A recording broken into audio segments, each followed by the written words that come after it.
And welcome to Community Viewpoint. Today is Monday, January 3rd, 2011. So Snow day. It's snow day for the schools, and hopefully all the kids are watching us this evening because they're at home and they're all wore out from making the big snowballs. They made a big snowman across the street from the library. I was there this morning. Oh, They were really? rolling it up, but they brought it onto the gravel driveway, so they're picking up rocks. Oh, no. So you had So it was freckles. Yeah. I made a snowman this morning, too. Did you? I did. I couldn't resist.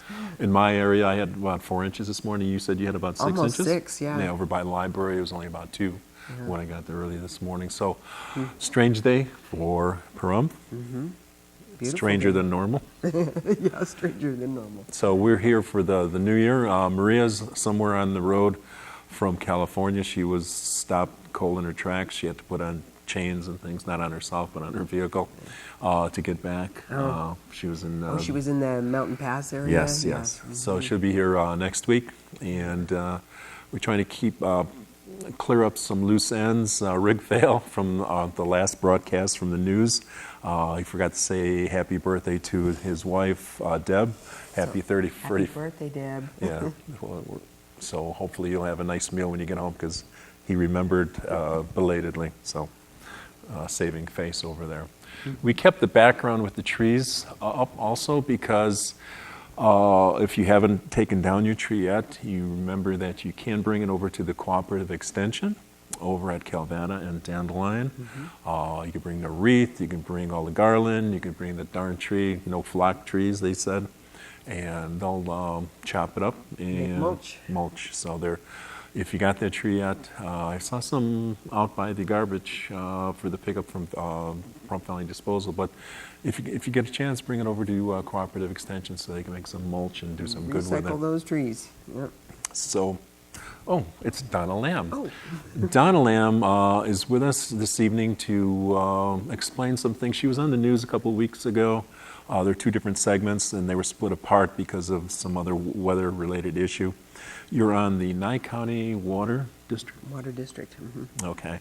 And there's some misconceptions about that, some issues that people have with it because it's an unknown, it's a new entity.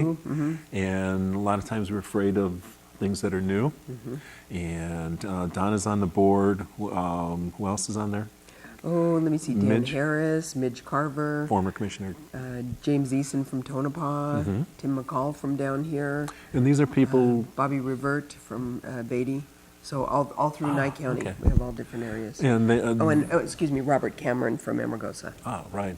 And their expertise is what? They're not politicians, they're not bureaucrats, they are people who are... They are people who know about water and who live in this area, have lived here for many, many years, in most cases. And, in Dan's case, he's been here since he was 2, so he's been here for a while. And you've worked with water rights through the decades that you've been here too. Oh, yeah, I've been brokering water rights for about 20 years. So that's your expertise also. And Midge, she knows what she's doing from up there with... With mining and farming and all that, Yeah. Midge is very knowledgeable. Right, so these are people that that is their expertise, and they're not in it for the glory? I don't think That's- there's you any took the word- glory with this no, job. not that job. I don't think so. Not from what has been put out there already. Funding is from the Department of Energy? It was Department of Energy. It was a grant that got us started, and it took us through a year. It'll be 2 years by the time we have used up that grant. Right, and the grant goes up till the end of June of this year. And it was startup money, not recurring costs. Right. So it was just to get the legal part of it done and get advice from attorneys and things like that. So. And you had, was that your first meeting, or did you have more than one meeting? And you had it a couple of weeks ago Which meeting are you talking for the about? water. Oh, we've had quite a few. Have you? Oh, yeah, definitely. We've been going for about a year and a half now. Okay, but that's the first one I attended, okay. Yeah, it's the first one you attended, I think. So we had a couple of interviews with you the last couple of weeks. If Jeff can find the first one, you'll listen to it, we'll listen to it, and then you'll make some comments after that also. So hopefully, Jeff, you can find the first clip. Let's go through that, please. Yes, yesterday we had a meeting, and quite a few people showed up at the meeting because I think there was some misunderstanding about some of the agenda items. And so I'd kind of like to talk about that a little bit, but preface it with the fact that the reason we are doing what we are doing is to protect the waters of Nye County. It's not to take anybody's wells away or anybody's rights or anything else. We're here to protect the waters of Nye County. In order to do that, one of the things that's necessary is that we have to have good scientific data. That means monitoring, metering, any way that we can collect data to prove what we have and what we're using to the state engineer. So I think it's really important. Several of the people were upset about how much the budget is, but it seems to me that about half of our budget is in gathering this scientific data, which is absolutely necessary for us to carry on with what we do. For quite some time, many local residents were concerned about somebody coming in and putting a meter on their private wells. Right, and there was an agenda item yesterday about metering. The reason it was on the agenda is to make people aware that the state engineer absolutely has the right to tell us that we have to meter our wells. However, we would like to be proactive. We would like to have a voluntary program where we will pay for the meters, and we're going to get 50, which is a good statistically significant number, 50 wells that are metered that are in this valley and various locations in the valley, to get an overall average of what the consumption is on a domestic well. And as you mentioned, this is a voluntary program. Totally a voluntary program. In fact, we're going to ask that the people who volunteer for this program also call in the information so that we don't have to expend resources to send people out to read the meters. So it's totally voluntary. And gathering data, that's a very important concern. Oh, it's really important. I mean, we are testing for water levels now in a lot of places. They have drilled a couple more wells, so that we have good data all the way around. We have a QA/QC program, which is quality assurance, quality control, so that our data would be irrefutable in a court of law. And this is extremely important and significant for us to continue protecting Nye County's water. In terms of agriculture, you were telling me about this use it or lose it law? Yep, there's a use it or lose it law. If you don't use your agricultural water rights within a 5-year period, they are subject to forfeiture. And because of this, I'm afraid that a lot of people will farm when they shouldn't be farming and just to use their water to protect their investment. I feel very strongly, and I know a lot of other states are starting to do something about this that have the same law. They're doing things to either extend the time period or find ways to bank the water so that it doesn't have to be used. Because otherwise people are they're literally wasting water in order to keep their investment. And that's not a good thing. That does not promote conservation, which is the next really important thing that we have to get behind here. You were telling me about parcel fees? Yes, the Nye County Water District was started on a grant, and that grant will be completely used up by June of this coming year. So we are asking that the commissioners put on and vote on whether or not we can collect a parcel fee on the tax bills. That would be the easiest way so that we don't have to set up like a collection agency or something. It could go right on the tax bill. Now, I want to make the point that what we're asking for is $8 per parcel per year. For that $8, people in this valley are going to get a dynamic team who is passionate about protecting the water here. And we have all kinds of hydrologists and stuff that work from the Natural Resources Department. We are passionate about what we're doing. And so you're getting a dynamic team for $8 a year. I don't think that's too much to ask. Wow, that's a lot of information. That was a whole lot. Yeah. Now, you were saying, while we're watching that, we have to understand this is not Pahrump. This is... It is county-wide. Yeah, there was another misunderstanding that it was just the Pahrump area, but it is county-wide. And that's why you have people on this board that are from... All different parts of the county, yeah. And this is something that's just been a really sore point with the use it or lose it. If you lose your water rights, when you try to get them back, you only get half of them back? In most cases, you don't get any back. Oh, wow. Okay. So, I know, and that definitely needs to be changed. It's a waste of water, and I know that people usually have a large investment. I own water rights myself. I have a small place, and I have water rights on it, and I don't want to lose my water rights. They're valuable, but I also don't want to waste water to farm when I'm not really planning to farm. No, I have an acre and a quarter, so I don't actually have a water right, but I have, You have a domestic right, and, Right. and that's another important point, John. Each parcel out here has the right to drill a domestic well. Water rights for agriculture are a totally different animal altogether. So you need to know that you have the right to your domestic well, and that's not the same as purchasing and moving a water right. Okay. it just so happens that I've got one of these monitoring wells about Oh, yeah. 150 feet away from Yeah. my property, and the guys were there a couple of weeks ago, and I just waddled out over there to them and said, "Hey, how's it going, guys? Yeah. How's the level?" Well, actually, the level went up about a foot, and although water level is what we've been told is on the decrease. Decline. And I talked to Jamie Walker after that. He says, yeah, after you drill a well, it'll be a little bit unstable. And he says, you have to take readings for almost 5 or 6 years before you get A real good baseline. yeah. So I'm all excited. Oh, it went up a foot. Yeah. So he took He it said, away "Don't from get so me." excited." Yeah. But it didn't go down Yeah. appreciably either. Yeah. There's clay where I have it. I'm over by Winchester and Gameburg. Mm-hmm. There's clay over there, but he says, for some reason, you got a lot of water coming through here, so Yeah. you don't have to worry about the lack of water from your well. There's not that many people by me. People are moving away too, so Right. less people are using the water. And I think we kind of got a reprieve here with all the economic downturn. If there is a silver lining to any of that, it is that development slowed down for a while, so that we have a chance to figure out what we need to do, figure out what we need to do for conservation, and how we move forward from here. And I would like to say that one of those things is to not bring in businesses that are water intensive, like a water park or, things like that's just. This is a desert. It's not appropriate. Right, and as a matter of fact, the Cooperative Extension, which we just mentioned, they're redoing their demonstration garden to be more drought tolerant. So they're ripping things out and putting in more desert plants, Landscaping and plants landscaping. and So that'll all be new this spring if you go over there for Great. the grand opening for that. And there's a huge variety of beautiful plants that are absolutely water, drought tolerant, low water users. So why not use those? That's something that a lot of people don't understand. And I know you understand this because of your help with the tamarisk removal. But plants expire water into the atmosphere. They take it out of the water table and expire it into the atmosphere. Oh, there go my Italian hands. Okay.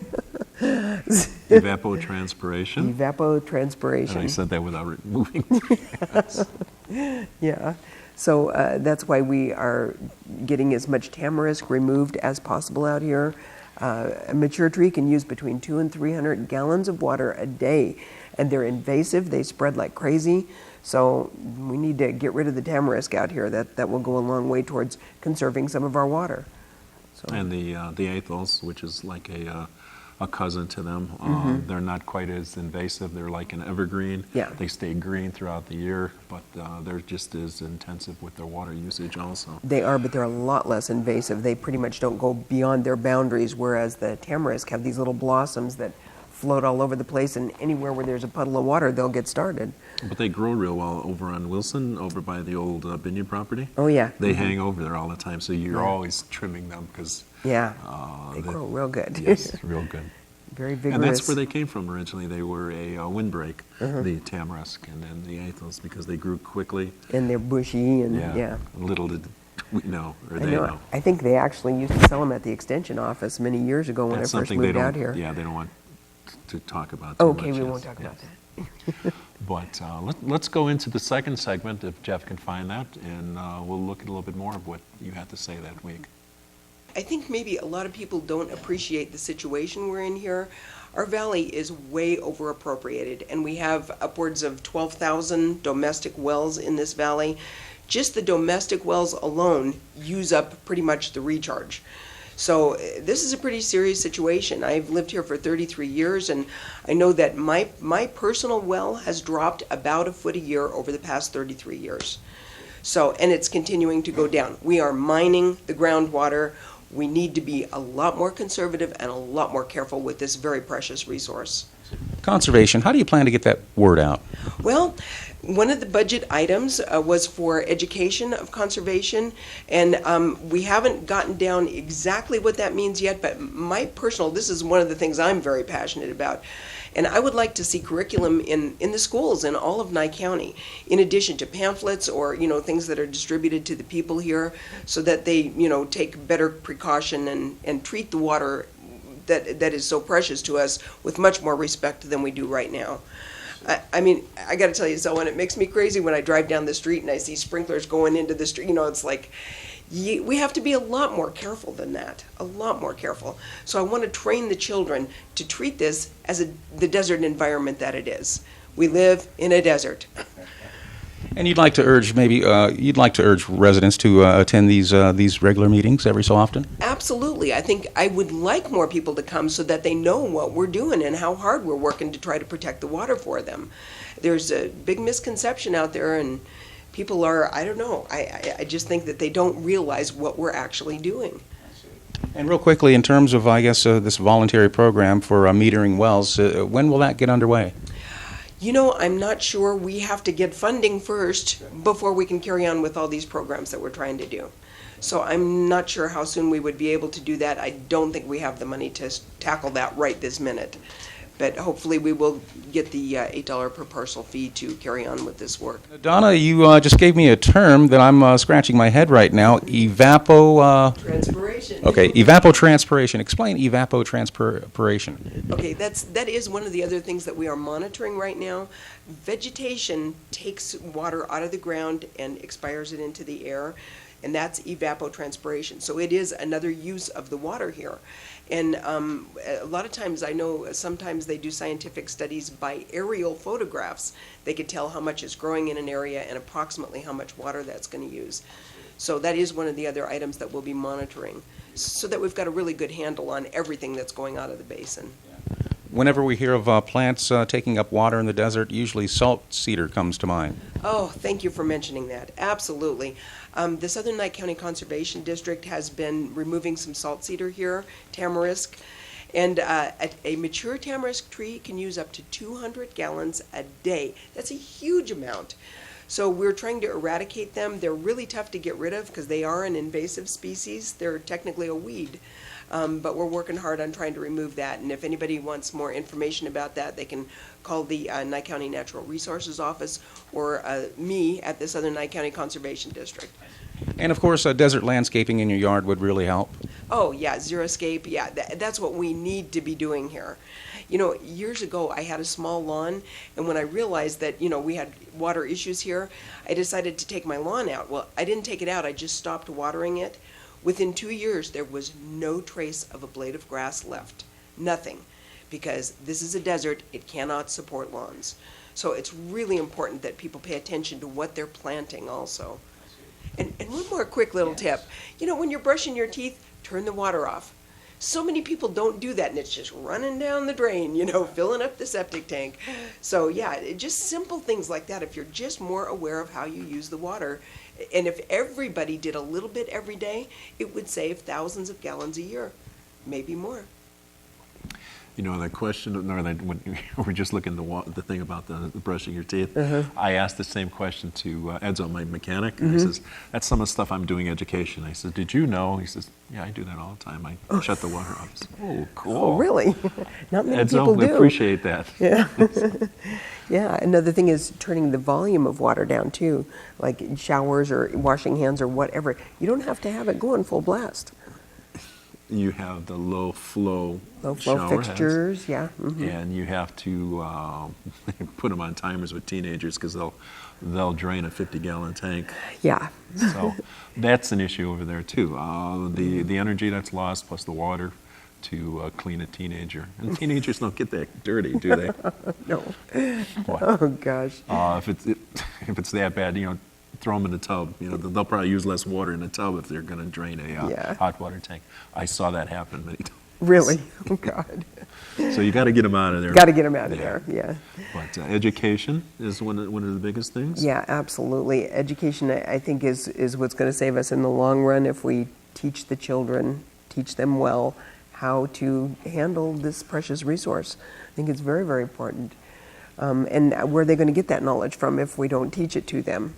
So, and then they, in turn, will hold their parents accountable, I think.